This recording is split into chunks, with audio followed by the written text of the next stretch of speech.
दोस्तों, आज मैं आप लोगों को एक ऐसी कहानी सुनाने जा रहा हूँ जिसे सुनकर आप भी चौंक जाएंगे।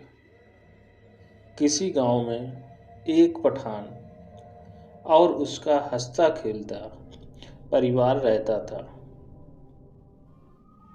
भेड़ बकरियां चराकर अपना और अपने परिवार का गुजारा जैसे तैसे कर लेता था, मगर उसका मुख्य व्यवसाय खेती था। इसके लिए समय पे बुवाई करना और खाद बीज डालना जरूरी होता है, और इससे भी ज़्यादा महत्वपूर्ण बात बारिश का सही मात्रा में होना भी, और कम अधिक वर्षा दोनों ही फसलें बर्बाद कर देती हैं। 2-3 सालों तक उसको कम और उससे भी कम आमदनी हुई। इस कारण वो समय पर बुवाई भी नहीं कर सका। उसकी किस्मत ने धोखा दे दिया। जिस साल उसने बुवाई नहीं की, उसी साल अच्छी बारिश हुई। अब वो गुजारे के लिए जमींदार से ब्याज लिया, तो उसे चुकाने के लिए काम की तलाश में बाहर जाना पड़ा। पीछे से जमींदार ने उसकी पत्नी और एक बेटी को पैसे के लिए परेशान करना शुरू कर दिया। हद तो तब हो गई जब उसने पैसे की खातिर उसकी झोपड़ी में आग लगवा दी। इसी बीच पठान की बेटी ने जमींदार और उसके बेटे को वहां से भागते हुए देख लिया था। दुर्भाग्य से उसकी पत्नी और बेटी दोनों उस आग से बच नहीं पाई। इधर पठान आया तो अब यहाँ उसके लिए कुछ नहीं बचा था। उसने हादसे का कारण जानने की कोशिश भी की, पर कुछ भी पता नहीं चल सका। पठान की हालत पागलों जैसी हो गई और वो जंगलों और पहाड़ों में भटकता रहता है। एक दिन तंग आकर उसने आत्मदाह करने की सोच ली और दरिया के पास चला गया और अल्लाह की आखिरी इबादत में जुट गया। जैसे ही इबादत खत्म हुई, तभी वहाँ से एक फकीर बाबा अल्लाहू अल्लाहू करते हुए जा रहे थे। वो उस पठान के पास आए और बोले, बेटा, मैं जानता हूँ किस्मत ने तुम्हारे साथ बड़ा बेरहम मजाक किया है, लेकिन बेटा कुदरत के आगे किसकी चली? बेटा, तुम जो करने जा रहे हो वो अल्लाह की नज़र में गुनाह है। पठान बोला, बाबा, मैं जीकर भी क्या करूं? मेरे जिंदगी में अब कुछ नहीं बचा। तभी बाबा बोले, जो हो गया उसे बदलना संभव नहीं, लेकिन मैं तुम्हें एक बात बताना चाहता हूँ। अल्लाह के रहमो करम से तुम्हारी बेटी का सरजमी पर फिर से जन्म मौजूद हुआ है, लेकिन बेटा, उसकी रूह को अभी तक शांति नहीं मिली। वो तड़प रही है। तुम्हें उसे तलाशना होगा, क्योंकि जब तक वो तुमसे नहीं मिलेगी तब तक उसकी रूह बेचैन रहेगी। उसके जहन में कुछ राज दबे हैं जो वो तुम्हें बताना चाहती है। पठान बोला, बाबा, इतनी बड़ी दुनिया में मैं उसे कहाँ तलाश करूं? आप ही कोई रास्ता दिखाएं बाबा। बाबा बोले, बेटा, ज़्यादा तो नहीं कर तुम्हें उसकी झलकी जरूर बता सकता हूँ। बेटा, तुम उससे किसी तालीम घर के आसपास मिलोगे, लेकिन बेटा, एक बात का ध्यान रखना, तुम उसे इतनी आसानी से मिल भी नहीं पाओगे, क्योंकि उसने अल्लाह के रहमो करम से बहुत अमीर घराने में जन्म लिया है। ये कहते हुए फकीर बाबा अल्लाहू अल्लाहू करते आगे बढ़ गए। अब पठान के दिन बीतते गए, तलाश करते करते 10 साल बीत गए। अब तो फकीर बाबा की बातें भी उसके जहन में धुंधली हो रही थी। अचानक एक दिन पठान एक बगीचे में आराम कर रहा था। तभी कहीं आसपास की स्कूल में छुट्टी की घंटी बज गई। तभी पठान की नज़र एक 11 साल की बच्ची पर पड़ी, जो हूबहू उसकी बेटी से मिलती जुलती थी। अब पठान को बाबा की कही हुई सारी बातें ताज़ा होने लगी।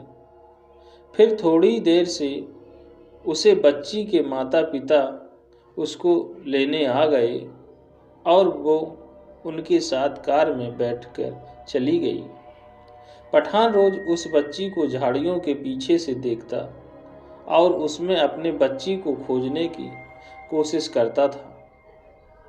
एक दिन उस बच्ची की माँ ने पठान को देख लिया और वो पठान पर ध्यान देने लगी। उसे लगने लगा कि पठान उसकी बच्ची को बड़ा अजीब नज़रों से देखता है। वो बच्ची को लेकर चिंतित होने लगी। एक दिन उस बच्ची की माँ को आने में थोड़ी देर हो गई, तो पठान ने उस बच्ची को पास बुलाया और स्नेह से उसके सिर पर हाथ फेरा और कुछ चीज़ें खाने के लिए दी। बच्ची खुश हो गई। उसकी हंसी में पठान ने अपनी बच्ची को देख लिया था। अब वो वहाँ से चला गया।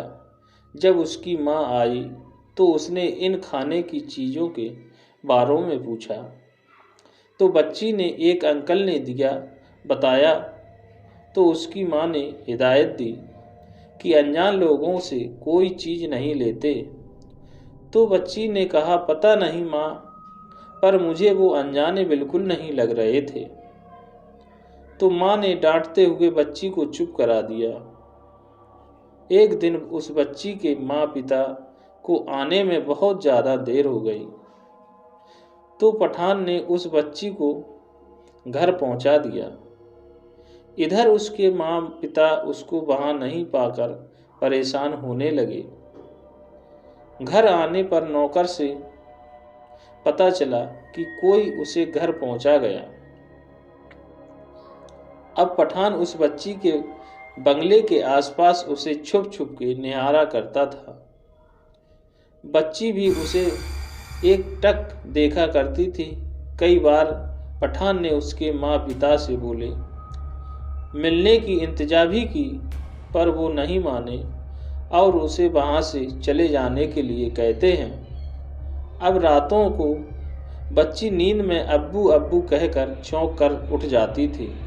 उसके माँ पिता ये देखकर परेशान होने लगे कि ये किसको नींदों में याद करती है।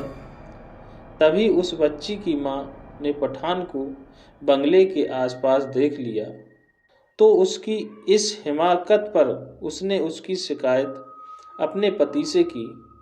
पत्नी के जोर देने पर उसके पति ने पुलिस में रिपोर्ट करा दी। पुलिस ने उस चेतावनी देकर छोड़ दिया। उनकी परेशानी को देखकर उन दंपत्ति के एक करीबी मित्र ने उन्हें बच्ची को हेपेटाइटिस के जरिए इलाज का सुझाव दिया। उन लोगों ने डॉक्टर से मिलने का समय लिया। डॉक्टर ने बच्ची को हेपेटाइटिस किया और उसकी जांच की।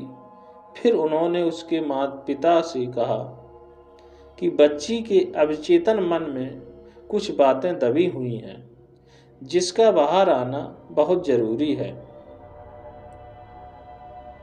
नहीं तो ये स्थिति और भी बिगड़ सकती है। अब उसके माता पिता और ज़्यादा चिंतित हो गए। अब बच्ची रातों को अब्बू अब्बू कहकर चौंक उठती थी और अचानक एक दिन जब उसकी माँ घर में खाना पका रही थी, तभी वो बच्ची आग को देखकर जोर जोर से चीखने और चिल्लाने लगी और पूरे घर में इधर उधर भागने लगी और कहने लगी, अब्बू बचाओ, अब्बू बचाओ, आग आग, अब्बू बचाओ।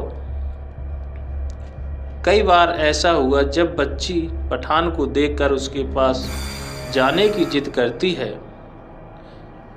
उसके ये दौर भी पठान को देखते ही रुक जाते थे। तभी उन्होंने थक हार कर पठान को बुलाने की सोची। उसके आते ही बच्ची अब्बू अब्बू कहते उसके लिपट गई। उसके माँ पिता ये देखकर हैरत में पड़ गए। यह तो कभी इससे जानती नहीं और ये इसको अब्बू अब्बू क्यों बुला रही है। तभी पठान ने अपनी बेटी की तस्वीर निकालकर उनको दिखाई और बोला, आपकी बेटी जब तक ठीक नहीं हो पाएगी, जब तक बच्ची उसके साथ गांव नहीं जाएगी। कोई और रास्ता नहीं होने के कारण उस बच्ची के माता पिता ने पठान की बात मान ली। गांव जाते ही बच्ची पठान को गांव की हर चीज़ें बताने लगी। बच्ची के माँ पिता हैरत में पड़ गए। तो ये कभी आई ही नहीं, तो इसे ये सब कैसे मालूम। तभी गांव के लोग बच्ची को देखकर पठान से बोले बेटा, ये तो उस आग से जली हुई झोपड़ी है। तभी बच्ची दौड़ते हुए अपने उजड़ी हुए झोपड़ी के पास गई और रोने लगी, अब्बू अपना घर तो जल गया था, ये तो बिल्कुल वैसा ही है। तभी पठान ने कहा, हाँ मेरी बच्ची, अपना घर पूरा जला है।